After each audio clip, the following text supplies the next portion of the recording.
Hey there, welcome back to Outta Control Games, where we talk about gaming for parents by parents. Well, let's talk about the elephant in the room right now, the Nintendo Switch 2. It's coming, it's flashy, it's new, and yet we're not buying it. Well, at least not right away, at least. You've heard that right. We, as a family, are holding off, and I still haven't even bought a PS5 yet. Believe it or not, I'm getting a lot of mileage out of our PlayStation 4 still, and it's not because I'm anti-next gen, it's because we don't need it yet. Until they stop releasing games for PS4, we're going to keep getting as much mileage as we can out of ours, because even Tony Hawk's Pro Skater 3 and 4 is coming to PS4. So it's wild. We're still getting all these great games. So when it comes to the Nintendo Switch 2, it's going to wait at least a year. Here's why. Now, before you race out to every retailer in the country to try to get a Switch 2, let's talk about money and timing, because these are going to be big factors. And let's be honest, a new console is a lot of money. But I can already hear what the kids are saying. But Dad, the Switch 2 comes bundled with Mario Kart for $50 more. You're saving $30. Well, our response as a parent is yes, we're still spending $500 on a console. And honestly, that's more than a car payment for some people, especially since we're juggling bills and extra school activities, groceries. You like to eat, kids. That's a lot to drop at once. And let's be real. Most consoles don't go on sale during their first year. The PlayStation 5 launched in 2020, and it didn't see its first price drop until Black Friday of 2024. That's 4 years later. By waiting, not only do you get more for less, but you can also start a savings now. If you want to set aside $10, $20, maybe more a month, by the next holiday season, you've got a good chunk of money saved up. Let's be honest, $20 a month times 12 is $240.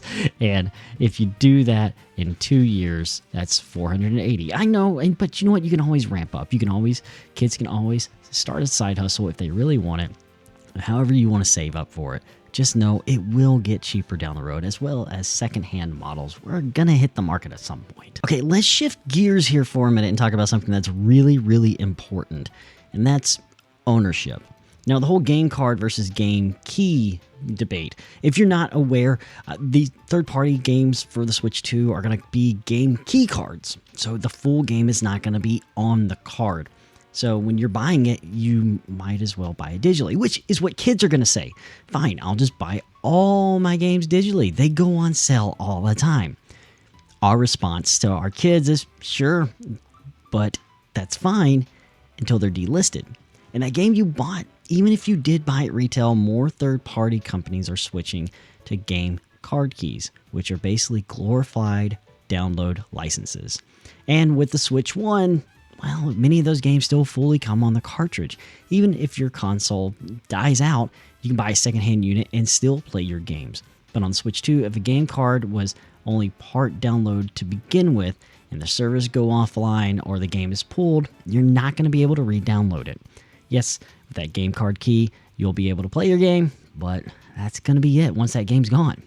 So for us, preservation matters, and physical isn't physical anymore. We're seeing this a lot more on PS5, Xbox Series X, and where now with the Switch 2, a game card key is just a card key, and it's super frustrating. And especially as somebody who has lots of cartridges behind me, I like being able to put my game in and know it's there.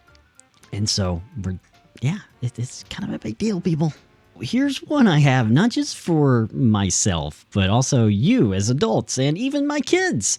So here's the real question. Have we really finished everything we already have? Because I already know it's coming.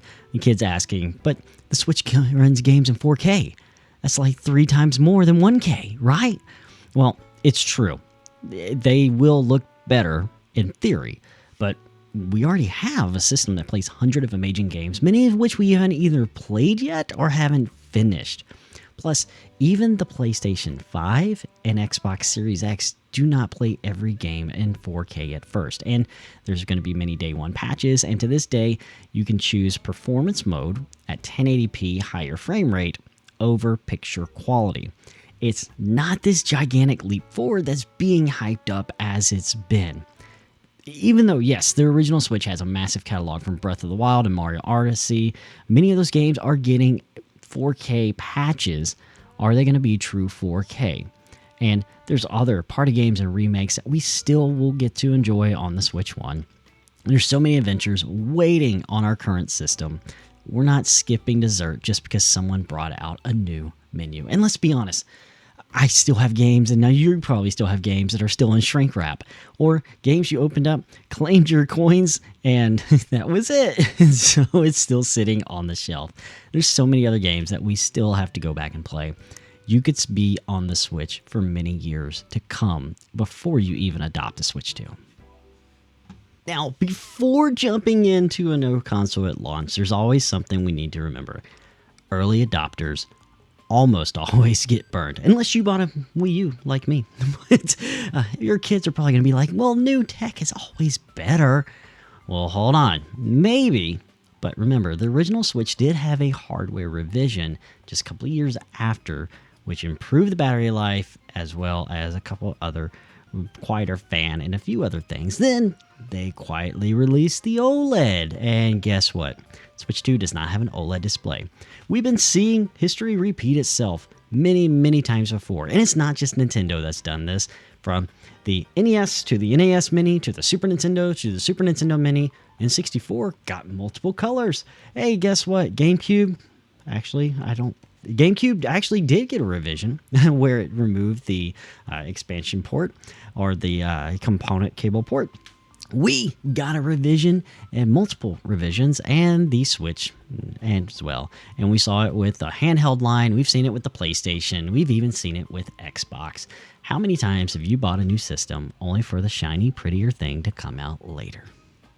So if history repeats itself, which it most definitely will, you can always skip all the kinks, all the hardware bugs, and get the newest revision maybe in a year or so. And so here's one thing that everybody probably thinks they know, is that everything you own is going to work on the new shiny console. And I know I can already hear my kids say, but I can still play all my old Switch games on it, right?